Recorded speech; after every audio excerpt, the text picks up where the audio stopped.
For this exercise, you are going to need an elastic band, a stretch band. And you have to find one that's got a little bit of resistance to it, not too much, but just enough.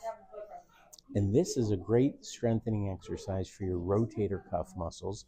Those are the muscles in your shoulder, and they are often stretched out a lot when you're playing the ukulele for a long period of time.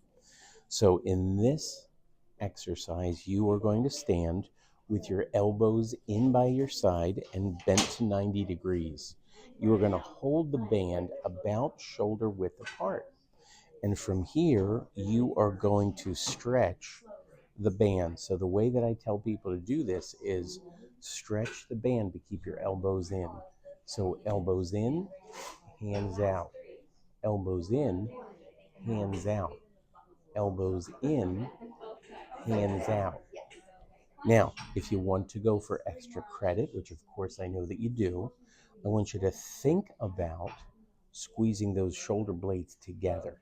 So notice that this is definitely not the way I want you to do it. I want you to be chest up, shoulders back, and then stretch that band by bringing those hands apart. You might do 5 of these, you might do 10 of these, you might do 15 of these, but that is going to strengthen both shoulders equally.